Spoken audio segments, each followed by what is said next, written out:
2 साल नहीं, 2 मिनट में मेरी आशीष आने वाली है। आज 2 मिनट सब लोग शांत होकर परमेश्वर को मन में धन्यवाद करेंगे और पश्चाताप करेंगे, क्योंकि ये परमेश्वर को आपने बहुत बार शोकित किया है।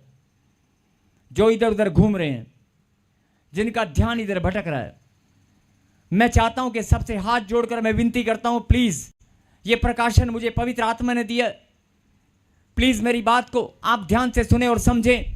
ये मेरी बात नहीं, मेरे परमेश्वर की है। आप प्लीज आपके जीवन भर जो भी आपका बिजनेस है, कारोबार है, आप 2 साल से प्रभु में आए हैं, 20 साल से हैं, बचपन से हैं, लेकिन आप केवल 2 मिनट सच्चे मन से, केवल 2 मिनट सच्चे मन से आज आप पश्चाताप कर सकते हैं। आप पश्चाताप करें और कह दें, परमेश्वर मैं आज पश्चाताप करता हूं, मैंने बहुत बार चिंताएं की हैं बिना मतलब के। तेरे वचन में लिखा है मुझ पर भरोसा कर, मैं आज से केवल तुझ पर भरोसा करूंगी और मेरी आशीष, मेरी चंगाई मुझे जरूर मिलेगी। मैं आज मन फिराता हूं, आज से मैं फैसला लेता हूं कि मैं चिंता नहीं करूंगा। जो आपकी प्रार्थनाएं हैं, जो आप परमेश्वर से चाहते हैं, आप अभी के अभी प्रभु के सामने रखिए, अभी के अभी शांत होकर। और जितनी बार भी आपने चिंताएं की हैं, सोते हुए, खाना बनाते हुए, खाते हुए, काम करते हुए, बचपन से लेकर आज तक, 10 साल से, 5 साल से, 3 साल से, उन चिंताओं को याद करके आज पश्चाताप करें और प्रभु से वाचा बांधे कि मैं आज के बाद चिंता नहीं करूंगा, मेरा भरोसा केवल तुझ पर है।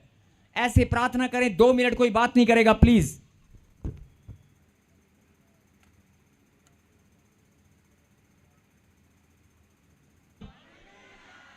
फिर से कहें हालेलुया। जिन लोगों ने आज सच्चे मन से पश्चाताप किया, उनके लिए भविष्यवाणी, पवित्र आत्मा ने मुझे कहा कि आज मैं भविष्यवाणी करूंगा और तुम आशीष पाओगे। और ध्यान से मेरी बात को सुने। जब आप चिंताकाशन परमेश्वर की ओर से, जब आप चिंता करते हैं, तो उसका सीधा सीधा मतलब कि आपका भरोसा परमेश्वर पर नहीं है। उसका उदाहरण, एक उदाहरण से हम सब समझेंगे। एक छोटा बच्चा, ध्यान से सुने, एक छोटा बच्चा बाजार में जाता है और वो एक दुकान पर सामने एक चीज को देखता है, उसे बड़ी पसंद आती है। और जैसे ही वो चीज उसको, उसका मन एकदम से उसको टारगेट करता है कि तू ले ले, वो खाने की ये चीज है या कोई भी उसको मनपसंद चीज है। अभी 4-5 साल का बच्चा है। ध्यान से सुनना सब लोग, एक बहुत बड़ा एग्जाम्पल पवित्र आत्मा ने आपके लिए भेजा है। अगर एक छोटा बच्चा 4-5 साल का है या 8 साल का है और वो बाजार में अपनी मम्मी पापा के साथ चल रहा है और उसको बाजार में एक चीज पसंद आती है और वो बड़े दिन से, बड़े टाइम से उसके मन में वो ख्याल था कि मैं एक दिन बाजार में जाऊंगा और उस चीज को लेकर आऊंगा, मैं भी अपने कमरे में रखूंगा, या मैं उसे पहनूंगा या मैं उसे खाऊंगा। जो भी उसके मन पसंद वाली चीज थी, मैं उसकी बात कर रहा हूं। और अचानक क्या होता है, अचानक जैसे ही वो दुकान के पास पहुंचते हैं, 2 लोग उससे पहले लाइन में लगे थे और चीज एक थी और कोई उसको लेकर चला जाता है। वो चीज खत्म हो जाती है और वो बच्चा बहुत लंबे समय से इंतजार कर रहा था, क्योंकि उसके मम्मी पापा जल्दी से बाजार में उसको लेकर नहीं जाते, या वो गरीब परिवार से थे या हो सकता है मध्यम वर्ग से हो, लेकिन वो बड़ी कीमती चीज़ है, वो अपने कमरे में सजाना चाहता है, या अपने, हो सकता है उसके पहनने की कोई शर्ट हो या उसकी जैकेट हो, कुछ भी, कोई भी एग्जाम्पल आप लेकर समझ सकते हैं। और जब वो बच्चा जैसे ही सामने दौड़ता हुआ उस दुकान पर पहुंचता है और उस दुकान पर पहुंचते ही वो दुकान वाला बोलता है तो खत्म होगी, लास्ट पीस था। उसके मम्मी डैडी पूछते हैं दोबारा कब आएगा? क्या ये तो मैं दिल्ली से लेकर आऊँगा, अब तो 1-2 महीना लगेगा, पता नहीं इसके साथ का दोबारा मिलेगा या नहीं मिलेगा, कंपनी ने स्टॉक को बंद कर दिया। और आपके साथ भी ऐसा होता है कि कंपनी उस स्टॉक को बंद कर देती है और आप उस चीज़ को तरसते हैं कि यार वही चीज़ मिल जाती है, पता नहीं कंपनियां क्यों बंद कर देती हैं। आपका भी मन टेंशन में हो जाता है। उस बच्चे का भी मन ऐसी टेंशन में चला गया और उसने जिद को पकड़ लिया, वो मायूस हो गया। और उसकी मम्मी डैडी ने उसको क्या कहा, ध्यान से सुने, बेटे मैं तेरा बाप हूं, मैं जब तक तू घर नहीं पहुंचेगा ना, तेरे घर जाने से पहले मैं चीज घर पहुंचा दूंगा, लेकिन रो मत। ध्यान से सुनना, उसके बाप ने सीना फुलाकर वादा किया, वो बाजार में ही रोने लग गया, नीचे बैठ गया। मैं कब से बोल रहा था, आपके पास पैसे नहीं थे, मैं कब से बोल रहा था वो दुकान पे वो चीज़ मुझे लेनी है, मुझे लेनी है। आपने इतना टाइम लगा दिया, मुझे चीज़ लेकर नहीं दी, और आज मैं चीज़ लेने आया तो वो चीज़ खत्म हो गई, मुझे नहीं पता, मैं तो आज ही लेकर जाऊंगा। उन्हें रोना शुरू कर दिया। और जब रोना शुरू किया तो जरा ध्यान से बात को समझना, उसके पिता ने उसे वायदा किया, उसकी माँ उसको देखकर टेंशन में आ गई और बाप ने कहा चुप, तू भी चुप कर। उसके बाप ने उसको खड़ा किया और बात सुन बेटे, मैं तेरा बाप हूं, मुझ पे भरोसा कर। आज जो तू 1.5-2 साल से चीज मांग रहा है, आज कोई बात नहीं। जैसे छोटे बच्चे साइकिल मांगते हैं, आप समझ रहे हो, साइकिल का एक चाव होता है बच्चों को, छोटी सी रिक्शा का एक चाव होता है। माँ बाप उसको अभी नहीं अगले साल, अभी नहीं अगले साल। जब बच्चा बड़ा होता है तो क्या होता है, मोटरसाइकिल। तो माँ बाप मीठी गोली देते हैं, बेटे इस साल नहीं अगले साल, इस साल नहीं अगले साल। और जब आप जरा उस बात को, उसके मन की भावना को समझना, बच्चे ने जिद पकड़ लिया और बोलता है कि मुझे तो अभी चाहिए। और पिता ने, माँ तो बेचारी कमजोर थी, लेकिन पिता ने फैसला किया कि तू घबरा मत, मैं तुझे बोल रहा हूं, यहां से तू घर नहीं पहुंचेगा या कल की सुबह नहीं आएगी, 24 घंटे कल के दिन, आज की रात बिता ले, कल मैं जहां से मर्जी पैदा करके लाऊं, जहां से मर्जी लाऊं, मेरा वायदा है तेरे घर पर यह चीज खड़ी होगी। अब आप ये बताओ, सब लोग तालियां तो बजा रहे हैं उसके बाप का हौसला देखकर। अब जरा उस बच्चे की तरफ देखो, तालियां आपने बजाई उसके बाप के हौसला देखकर। अब जरा उस बच्चे की ओर देखो, क्या वो बच्चा विश्वास करेगा? 2 साल हो गए, 2 साल बाद आज बाजार में लेके आया और मुझे कह रहा है कल सुबह दे दूंगा। बाजार में एक ही दुकान है जिसके पास फ्रेंचाइजी है, जिसके पास एजेंसी है, वो एजेंसी वाला खुद कह रहा है दिल्ली तक पहले मिलेगी, दिल्ली जाने में और आने में 3 दिन लग जाएंगे, मुझे गोली दे रहा है, मेरा बाप ही मुझे गोली दे रहा है। बच्चा विश्वास करेगा? बोलो करेगा? अरे बोलो करेगा? नहीं करेगा ना, भले ही बाप कितना मर्जी हौसला दिखा ले, नहीं करेगा। यही बात, यही हालत आप सब परमेश्वर के बच्चे हैं। प्रभु कहता है अरे मैं प्रभु हूं, मुझ पे भरोसा कर। अरे मैं रात निकलना तो बहुत दूर की बात है, रात शुरू होने से पहले भी पैदा कर सकता हूं। सुप्रीम पावर, सारी दुनिया की शक्तियां मेरे पास हैं, मैं कुछ भी कर सकता हूं, मैं असंभव को संभव बना सकता हूं। लेकिन तेरा विश्वास कहां है? तेरी सुई तो अटक गई है, तेरी सुई तो अटक गई है उस दुकान पर, तेरी सुई तो अटक गई उस चीज पर, उस समय पर।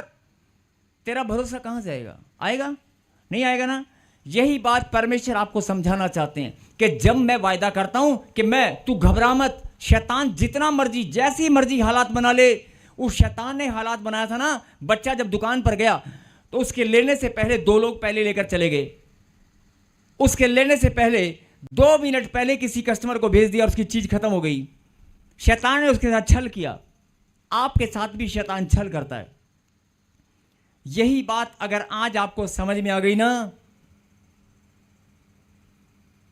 नहीं आई ना, मैं दोबारा समझाता हूं, आज आपका समझना बहुत जरूरी है। फिर से सुने, जब माता पिता ने फैसला लिया कि तू चिंता मत कर, भले ही चीज खत्म हो गई है, मेरी बात पर भरोसा कर, मैं तेरा बाप हूं, बाप। अरे घर चलते ही, सुबह होते ही मैं पैदा कर दूंगा, मैं जहां से मर्जी मंगाऊं मैं मंगा कर दूंगा, तू मेरी संतान है। एक बाप वायदा करता है, लेकिन बेटा आप समझदार हैं, क्या विश्वास करेगा? ऐसी परिस्थिति में, ऐसे हालात में बेटा विश्वास करेगा? नहीं करेगा ना। यही बात जब आप चर्च में आते हैं, जब भविष्यवाणी होती है इसी साल में तुझे संतान मिलेगी, अरे भले ही 14 साल हो गए, मैं तेरा बाप हूं, मैं तेरी गर्भ को इसी साल में आशीष दूंगा, मैं तुझे तेरे मस्तक ऊंचा करूंगा, ऐसे ही आपको भी विश्वास नहीं होता। ऐसे ही आपको भी विश्वास नहीं होता। नहीं, ये तो मीठी गोली सी लग रही है, प्रॉफिट जी तो हमेशा बोलते रहते हैं। आप फिर नेगेटिव हो जाते हैं और चिंता में चले जाते हैं। यही बात परमेश्वर आपको समझाना चाहते हैं। चिंता मत कर, मुझ पर भरोसा कर। अरे मैं रातों रात रात तो बहुत दूर की बात है, 1 मिनट भी नहीं लगेगा, तेरी आशीष स्वर से उतर आएगी। अरे मरे हुए शरीर के अंदर मैं जान डाल सकता हूं, मरे हुए शरीर के अंदर मैं जान डाल सकता हूं, तू क्यों चिंता करता है? बोल हालेलुया। ये बात समझ में आई कि नहीं आई? समझ में आई कि नहीं आई? ऐसे ही तुम्हारी सबकी हालत है। जो चीज तुम्हें मिलती नहीं है उस पर सुई अटक जाती है, और अपने ही बाप पर भरोसा करना आप कमजोर हो जाते हैं और अपने ही बाप पर भरोसा नहीं करते, उल्टा आप चिंता। और जब वो चीज नहीं मिलती, और जब वो चीज नहीं मिलेगी और घर जाते उस बच्चे को लोग ताना मारेंगे, देखा नहीं मिली ना, तेरे बाप ने तुझे गोली दी है, नहीं मिलेगी। आप चिंता करेंगे नहीं करेंगे? करेंगे ना? करेंगे कि नहीं? यही बात परमेश्वर आपको समझाना चाहते हैं, और अगर आज समझ में आ गई तो आज चिंता हमेशा के लिए उखड़ जाएगी। मैं फिर बोल रहा हूं, बात की गहराई को समझना, परमेश्वर के प्रेम को समझना। आज अपनी वैल्यू आपको पता चलेगी जब कलाम खुलेगा, जब प्रभु का वचन खुलेगा। जितने भी लोग इधर उधर ध्यान भटका कर घूम रहे हैं, जिनका ध्यान इधर उधर भटक रहा है, जो लोग अभी भी चिंता में घूम रहे हैं, जो लोग परमेश्वर की बात को ठीक से समझ नहीं पाए, जिन्होंने 10 साल 15 साल 5 साल परमेश्वर में आकर अपना विश्वास तो बढ़ाया, अपनी प्रार्थना भी बढ़ाई, अपने आत्मिक उन्नति भी बढ़ाई, लेकिन चिंता करना नहीं छोड़ा, ऐसे लोगों को परमेश्वर आज समझाना चाहते हैं, अपना मन फिरा। जो तूने आज पश्चाताप किया ना, तेरे पश्चाताप का प्रतिफल मैं अभी के अभी देने वाला हूं, अभी के अभी। मेरी बात को हल्के मत लेना। निकालें प्रभु के कलाम से लूका की किताब और उसका पढ़ेंगे।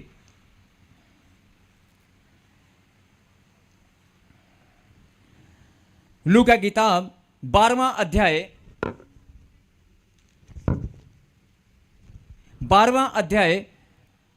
और पढ़ें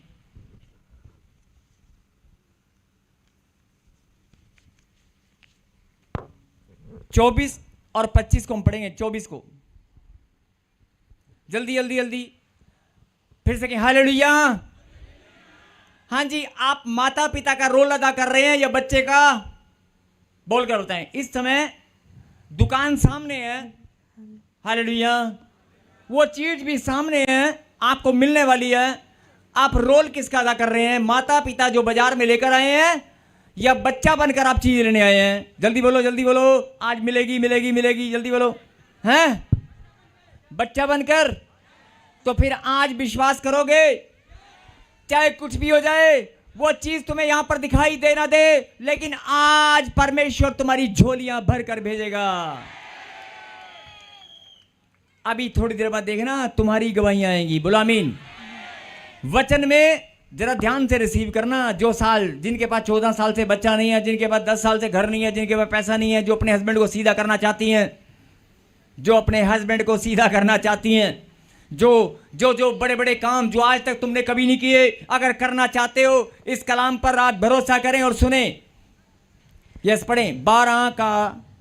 कौवों पर ध्यान दो। कौवों पर ध्यान दो। किस पर? कौवों पर। ऊंची बात से बोलो, कौवों पर ध्यान दो। किस पर? फिर से बोलो, कौवों पर ध्यान दो। आगे। वह ना बोते हैं ना काटते हैं, ना उनके भंडार और ना खत्ता होता है, तो भी परमेश्वर उन्हें पालता है। बोले हालेलुया। कौवों पर ध्यान दो। आज जितने भी परमेश्वर के बेटे और बेटी यहां पर बैठे हैं, जरा कान खोल कर सुन ले। जो लोग बोलते आए हैं कि परमेश्वर मैं इतने साल से मांग रहा हूं, इतने साल से मांग रही हूं, मेरी आशीष मुझे नहीं मिली। अरे तेरी आशीष तुझे मिली या नहीं मिली, लेकिन आज तू खाली हाथ नहीं जाएगा। बोला आमीन। कौवों पर ध्यान दो। कौवों पर, पक्षी पर। क्या लिखा? कौवों पर ध्यान दो, वे ना बोते हैं ना काटते हैं। मतलब जो उनका भोजन है, ना तो बोया जाता है ना काटा जाता है, ना वे बोते हैं ना काटते हैं, और ना उनके भंडार और ना खट्टा होता है। मतलब ना उनके भंडार और ना खट्टा होता है। जैसे इंसान फ्रूट की, गेहूं की, खाने पीने की वस्तुओं को स्टोरेज करता है, खेती पैदा करता है, खाने पीने की चीज़ों को उगाया जाता है, फिर स्टोरेज किया जाता है, खत्ता, भंडार। लेकिन पक्षियों का कोई भंडार नहीं होता, पक्षियों का कोई भंडार नहीं होता, उनके खत्ते नहीं होते। और आपको मैं बता दूं, मुझसे ज्यादा आप जानते हैं, ये वचन खाली कहानी या उदाहरण के रूप में नहीं लिखा है। ये वचन परमेश्वर यीशु मसीह के मुंह से निकला वचन है। अपने चेलों को जब वो समझा रहे थे, उनके मुंह से निकला हुआ जो वाणी एक्यूरेट, शब्द से शब्द, एक एक बिंदी, एक एक मात्रा उसके मुंह से निकली हुई है। यीशु नासरी के 2025 साल पहले यीशु मसीह ने यही लाइन बोली थी। 2025 साल पहले यीशु मसीह ने अपने चेलों को समझाने के लिए यही बात बोली थी। आज भी यीशु मसीह यही बात बोल रहा है। सुन ले मेरी बेटी, सुन ले मेरे बेटे, कौवों पर ध्यान दो, अपनी नींद पर, अपने आलसपन पर ध्यान दो, अपनी प्रार्थना पर, अपनी आत्मिक गलती पर ध्यान दो, अपने नेगेटिविटी और अपनी चिंता पर ध्यान दो। अगर चिंता तू करने वाली है तो तेरा भरोसा मुझ पर कहाँ है? या तो मुझ पर भरोसा कर और चिंता को त्याग दे, या तो मुझ पर भरोसा कर और चिंता को त्याग दे, और या फिर इस बात को, गहराई को समझ ले। लिखा, कौवों पर ध्यान दो, वे ना बोते हैं ना काटते हैं और ना उनके भंडार और ना खत्ता होता है, तो भी परमेश्वर उन्हें पालता है। तो भी परमेश्वर उन्हें पालता है। मेरे पीछे बोलो, परमेश्वर उन्हें पालता है। बोलो आमीन। अभी अगर प्रभु का अनुग्रह किसी पक्षी के ऊपर से हट जाए, अब मैं दूसरी बात और समझा रहा हूं, अगर परमेश्वर के अनुग्रह की दृष्टि किसी मनुष्य के ऊपर से हट जाए, वो मनुष्य टिकेगा? बोलो। चिड़िया, चिड़िया, बहुत सारे लोगों ने चिड़िया देखी होगी पहले अपने घरों के अंदर, आजकल दिखाई देती है क्या? समझ में आई बात? कौवे दिखाई देते हैं, कौवे दिखाई देते हैं कि नहीं? आज कौवे दिखाई देते हैं, कम हो ज्यादा लेकिन दिखाई देते हैं। लेकिन चिड़िया या बहुत सारे जानवर, बहुत सारे पक्षी दिखाई नहीं देते।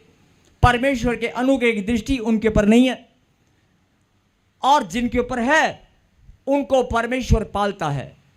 बात समझ में आ रही है? अब आप ये बताओ, क्या आपके ऊपर परमेश्वर के अनुग्रह की दृष्टि है?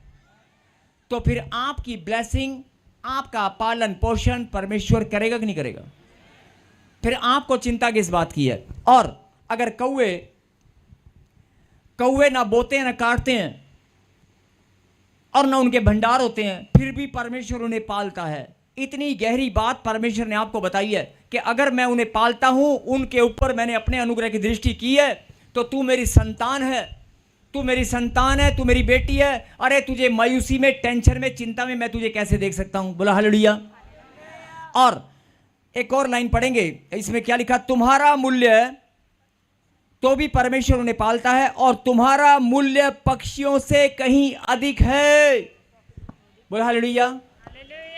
अब बोलो, हमारा मूल्य, तुम्हारा नहीं बोलना, बोलो हमारा मूल्य। अगर है तो बोलना, नहीं तो मत बोलना। बोलो हमारा मूल्य पक्षियों से कहीं अधिक है। बोलो आमीन। क्या आपको बात समझ में आई? क्या आपको बात समझ में आई?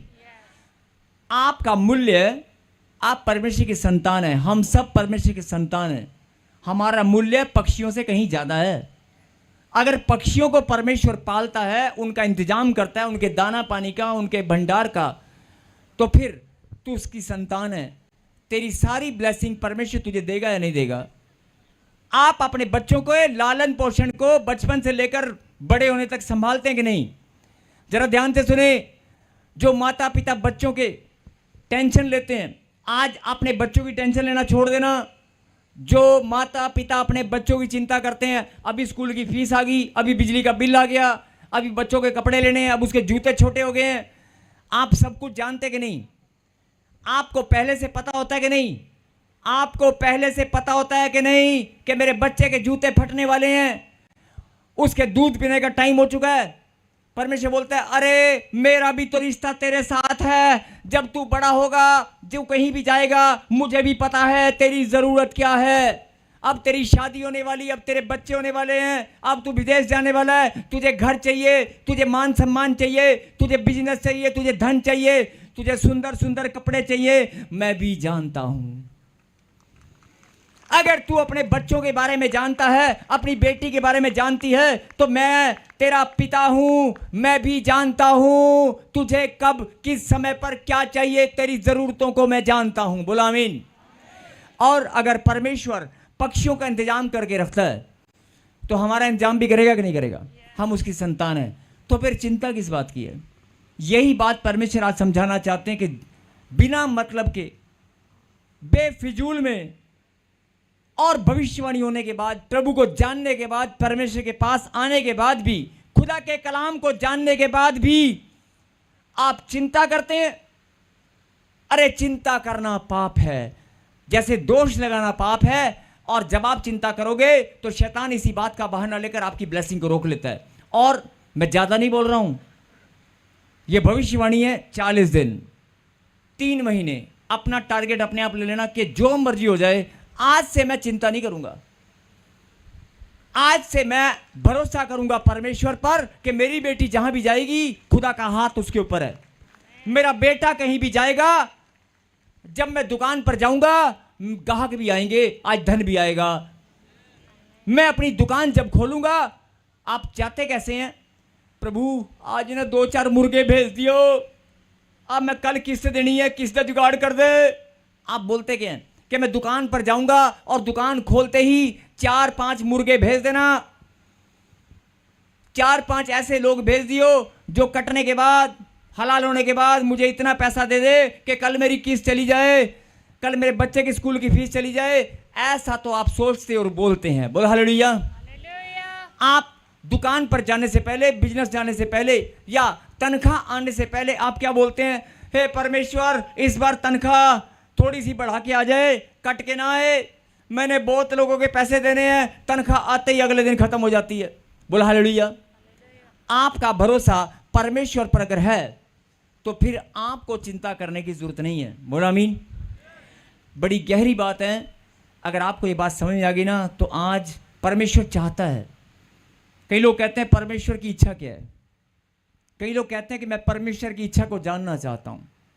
बहुत तपस्याएं करते हैं, बहुत उपवास करते हैं, प्रार्थना करते हैं कि प्रभु मेरे जीवन में तेरी इच्छा क्या है। आज मैं उन लोगों को बताना चाहता हूं, परमेश्वर की सबसे पहली, सबसे बड़ी इच्छा यही है कि वो अपने बच्चों को तंदुरुस्त और मुस्कुराता हुआ देखना चाहता है। अपने बच्चों को मुस्कुराता हुआ, अच्छी सेहत के साथ, बिना चिंता के। जैसे आप अपने बच्चों को हंसता हुआ, मुस्कुराता हुआ देखना चाहते हो, यही परमेश्वर की इच्छा है। बोलो आमीन। और जिनको ये बात पता चल गई है, आज वो अपनी लड़ाई से, अपने संघर्ष से, आप प्रार्थना में क्या बोल रहे थे? 10 साल हो गए, मुझे बच्चा नहीं है, प्रभु मुझे बच्चा दे दे। ये आपका भरोसा थोड़ी है। अगर आप ध्यान से सुनना, अगर आप प्रार्थना करते हैं परमेश्वर 10 साल से मुझे बच्चा नहीं है, 5 साल से मेरे पास मकान नहीं है, मैं अपना मकान बनाना चाहता हूं, तू मुझे मकान दे, मेरे रास्ते खोल दे, मेरा बिजनेस बढ़ा दे, मेरे बच्चे को नौकरी दे दे। अगर आप ऐसा बोलते हैं, इसका मतलब आप विश्वास में कहीं ना कहीं कमजोर है। कहीं ना कहीं आपको कुछ चिंता है, कुछ ना कुछ चिंता आपको है। आपको लगता है कि कहीं बिजनेस ना बढ़ेगा, आपको लग रहा है कि 10 साल हो गए अभी तक नहीं मिला, शायद अभी ना मिले। अगर आप ऐसा बोलते हैं तो कोई ना कोई चिंता आपके पीछे घूम रही है। और अगर आप ऐसा बोलते हैं, परमेश्वर मैं आज धन्यवाद करती हूं, जो काम 10 साल में नहीं हुआ इसी साल में होकर रहेगा, आज से मैं चिंता नहीं करूंगा। अगर आप ऐसा बोलना शुरू करें तो परमेश्वर, जब मैं अपने बिजनेस, अपनी दुकान को खोलने जाऊंगा, जब मैं फैक्ट्री में जाऊंगा, जब मैं अपने रोजगार पर जाऊंगा, जब मैं विदेश की धरती पर जाऊंगा, मेरे पास रोजगार की ब्लेसिंग है, प्रभु ने मुझे दी है। जैसे डाकिया चिट्ठी सही समय पर सही घर में लेकर जाता है, पार्सल सही समय पर सही जगह पर पहुंचता है, मेरी ब्लेसिंग, मेरी रोजगार की ब्लेसिंग जो इंग्लैंड की धरती पर है, मेरी रोजगार की ब्लेसिंग, मेरे धन की आशीष, अमेरिका हो, कनाडा हो, इंडिया हो, चाहे पाकिस्तान हो, चाहे कोई भी देश हो, जहां भी मैं जाऊंगा, मैं तेरी संतान हूं। जिस जगह पर जाकर मैं अपने पैर रख दूंगा, वहीं मेरी आशीष उतर आएगी, वहीं पर मेरे लिए रोजगार पैदा हो जाएगा।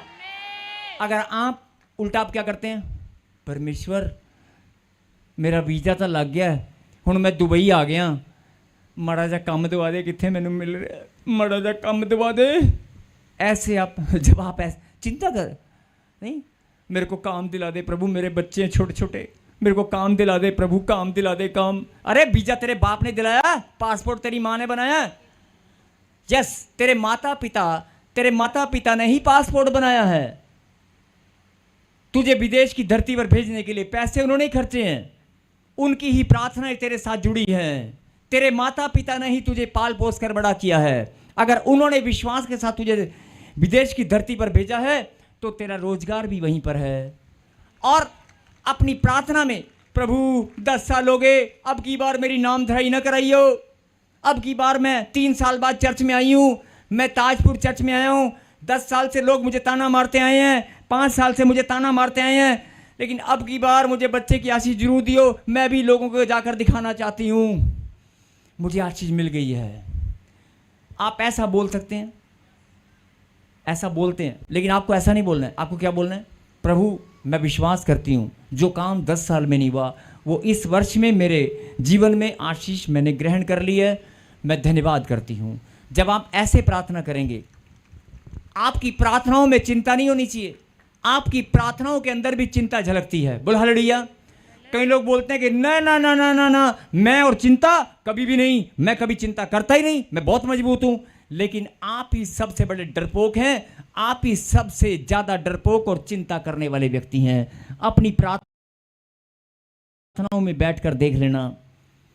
अगर आप मैं मानता हूं आप डरपोक नहीं हैं, मैं मानता हूं कि आप बहुत मजबूत हैं, लेकिन अगर आप मजबूत हैं, हो सकता है कि आपके माता पिता के लिए आप डर गए हो सकता है कोई बीमारी को देखकर आप डर गए हो, हॉस्पिटल की रिपोर्ट को देखकर आप डर गए हो सकता है अपने बच्चों के भविष्य को देखकर आप डर गए हो। आप मजबूत हैं, लेकिन अपने परिवार के किसी और शख्स के लिए आप डर सकते हैं। बोल हालेलुया।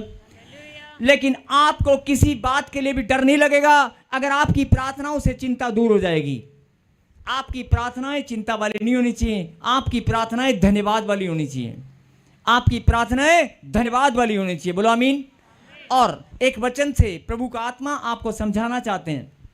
लिखा है नीति वचन, जब चिंता हो जाती है, बोलो हालेलुया, आधे रोग तो वैसे ही लग जाते हैं।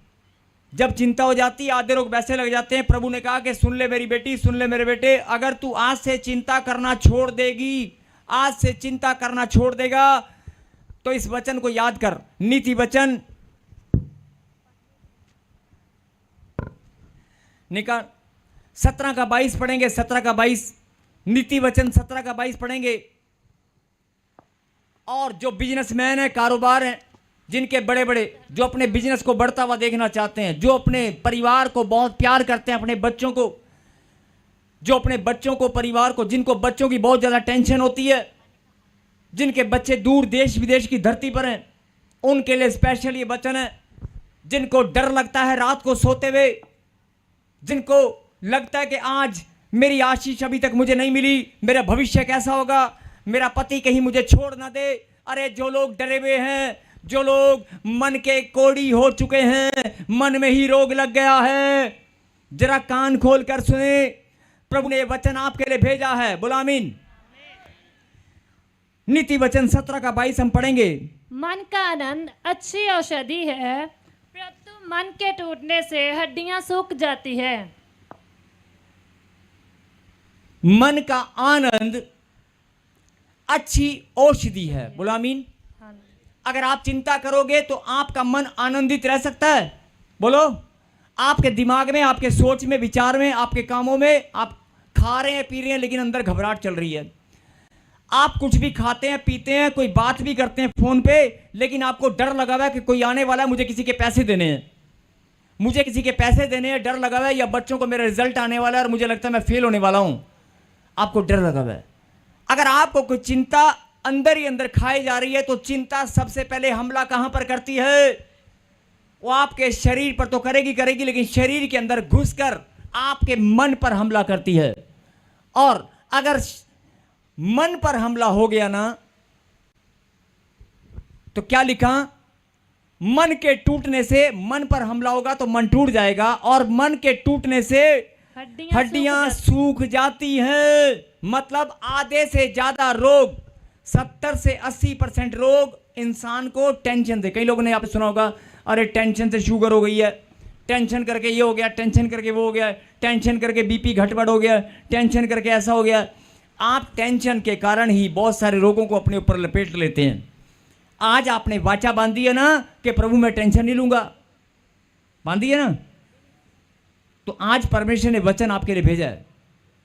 तेरे मन का आनंद, मेरे पीछे के, मन का आनंद मन का आनंद अच्छी औषधि है। अच्छी औषधि है। अगर तेरा मन आनंदित है तो सबसे बढ़िया दवाई, सबसे बड़ा औषधि तेरे मन का आनंद है।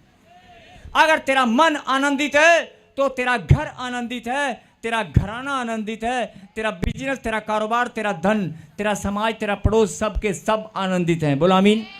और अगर तेरा मन आनंदित नहीं होगा, मन में डर लगा रहेगा, मन में चिंता रहेगी, तो बहुत सारे रोग तुझे लपेट लेंगे। बोलो हालेलुया। फिर तू शरीर से कमजोर हो जाएगा, फिर तू मन से भी कमजोर हो जाएगा। और कमजोर लोग कैसे होते हैं पता है? इसी कारण, मन के कारण, मन पर जब हमला होता है, मन के कारण ही दुख और निराशा में इंसान चला जाता है। और निराशा में जब चले जाते हैं ना, उसे निकालना बहुत मुश्किल होता है। डिप्रेशन, कई लोग मन के द्वारा डिप्रेशन में चले जाते हैं। तो आज पवित्र आत्मा ने आपके लिए वचन भेजा है, मन के आनंदित रहना, मन का आनंद सबसे बड़ी औषधि है। बोलो आमीन। कई लोग आपने देखा होगा कि नशा करते हैं और बोलते हैं और नशा करने से मेरी टेंशन दूर हो जाती है। टेंशन दूर नहीं होती है, एक्चुअल में उनके दिमाग से, उनके मन से जो बातें हैं वो गायब हो जाती हैं, क्योंकि होश तो कुछ रहता नहीं है और उनका लगता है कि मैं बहुत खुश हूँ। लेकिन जब सुबह उठते हैं तो फिर वही टेंशन डबल होकर आ जाती है। वो दवाई नहीं है जिसे कहते हैं दारू पीकर या मैं 2 पैक लगाकर या मैं कोई नशा करके मैं अपनी टेंशनों का इलाज कर रहा हूँ। ये गलतफहमी है। वो टेंशनों का इलाज नहीं है। टेंशनों का इलाज परमेश्वर का कलाम है जो बोलता है मन का आनंद सबसे बड़ी औषधि है। बोलो आमीन। मन का आनंद, मेरे पीछे बोलो, मन का आनंद सबसे बड़ी औषधि है। बोलो आमीन। और ये भी लिखा कि मन के, अगर मन ठीक नहीं है तो हड्डियां सूख जाएंगी। हड्डियां सूख के जाएंगी मतलब बहुत सारे रोग लग जाएंगे। इसलिए आज से आप ये वाचा आपने बांधी है कि हम चिंता नहीं करेंगे। बोलो आमीन। और प्रभु ने क्या वचन भेजा? कौओं पर ध्यान दो, पक्षियों पर ध्यान दो, और अगर मैं उनका इंतजाम करता हूं तो तेरी वैल्यू, तुम्हारी वैल्यू पक्षी से कहीं ज्यादा है। तू मेरी संतान है, तू मेरी संतान है, तू मेरा बेटा है, बेटा है, बेटा है। बोलो आमीन। अरे मैं तुझे अपना सब कुछ देने वाला हूं। बोलो आमीन। तू मेरा वारिस भी है। बोलो आमीन। बस इतनी सी बात अगर समझ में आ गई ना, कई लोग बोलते हैं, लास्ट बात जरा,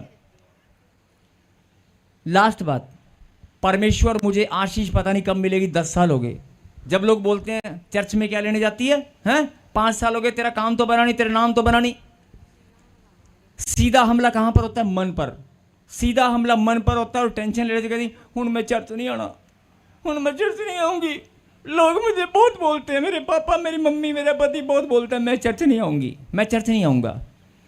मन पर हमला हो गया ना, जैसे मन पर हमला होगा आप घुटने टिका दोगे और हालात के, परिस्थितियों के आगे घुटने टिकाते ही आपके ऊपर शैतान हमला कर देगा, आपकी ब्लेसिंग को रोक कर बैठ जाएगा, वो कभी नहीं आने देगा।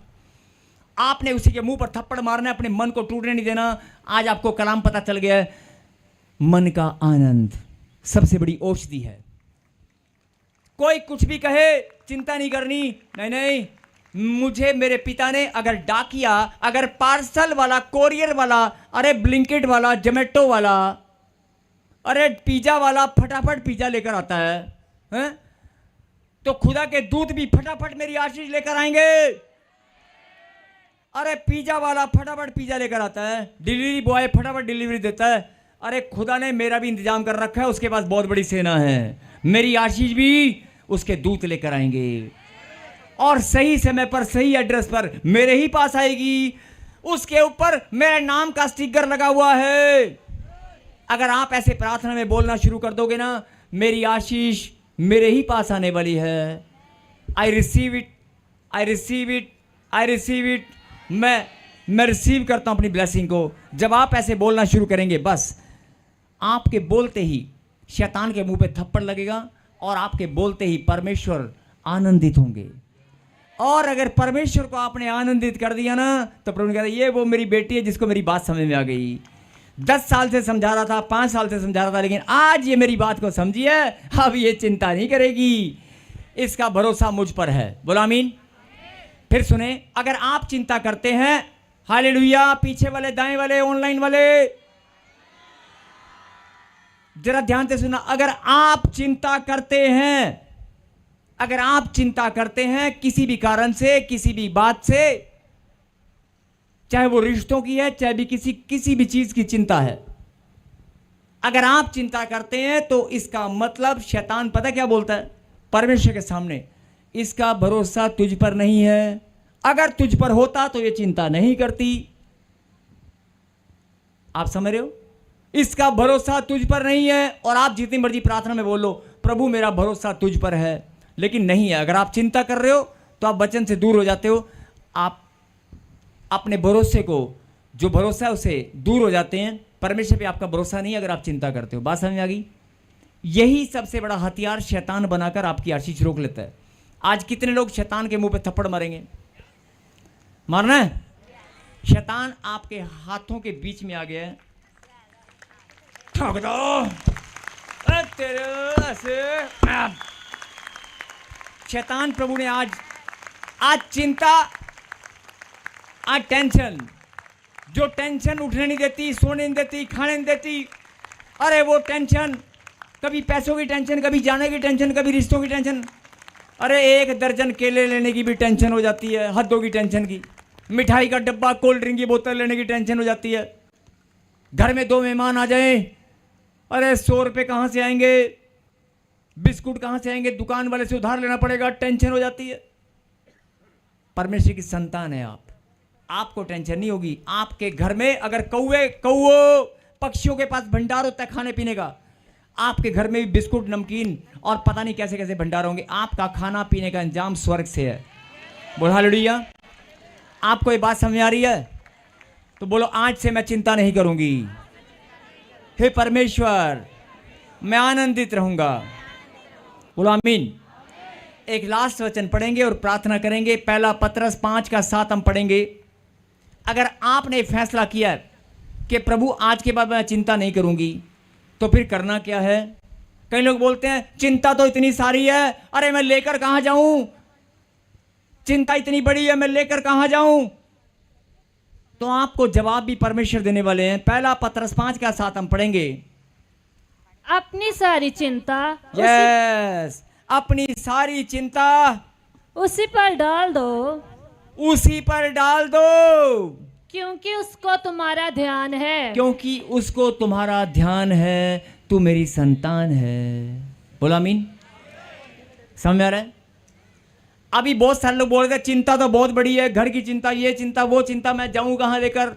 तो प्रभु ने वचन के द्वारा बता दिया, अपनी सारी चिंता उसी पर, उसी परमेश्वर के चरणों में आज डाल दो, उसको तुम्हारा ध्यान है। बोलो आमीन। आमीन। जिनको इस बात पर यकीन हो गया कि प्रभु को मेरा ध्यान है, मैं उसकी संतान हूं। अरे तेरे बाप को अगर तेरा ध्यान है, तेरे माता पिता को तेरा ध्यान है, तू घर से निकल कर आएगी कब? तू जाएगी कहां? परमेश्वर बोलता है मुझे भी तेरा ध्यान। तू आज चर्च में आई है, मैं भी तेरा ध्यान रखूंगा। अगर तू सारी चिंताएं, घर की, परिवार की, बिजनेस की, कारोबार की, बच्चों की, माता पिता की, रिश्तेदारों की, सारी टेंशन आज पकड़ ले और उसी पर डाल दो। डाल दो आज यहां पर, आंख बंद करके प्रार्थना में डाल दो आज चिंता यहां पर। बोलो परमेश्वर, मैं अपने घर की, परिवार की, अपनी सेवकाई की, अपने भविष्य की, अपने बच्चों की, अपने कारोबार, अपने रोजगार की, अपने धन की, हर प्रकार की, अपनी बीमारियों की, अपने शरीर की, अपने मन की, हर एक चिंता को मैं आज आपके चरणों में डाल देती हूं। मैं आज सारी चिंताएं आज यहीं पर छोड़कर जाती हूं। मैं विश्वास करती हूं, मैं आपकी बेटी हूं, आपको मेरा ध्यान है। मैं बहुत आनंदित हूं। मैं धन्यवाद करती हूँ। धन्यवाद करती हूँ। आंख बंद करें और धन्यवाद की प्रार्थना करते हुए ताली बजाकर ताली बजाकर ताली बजाकर।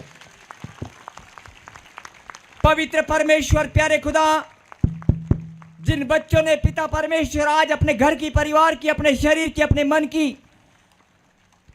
अपने भविष्य की, अपने रिश्तेदारों की, अपनी दुकान की, अपने घर की, अपने बिजनेस कारोबार की, हर प्रकार की चिंता आज आपके चरणों में डाल दी है। मेरे खुदा, तेरे कलाम में लिखा है, मुझे तुम्हारा ध्यान है।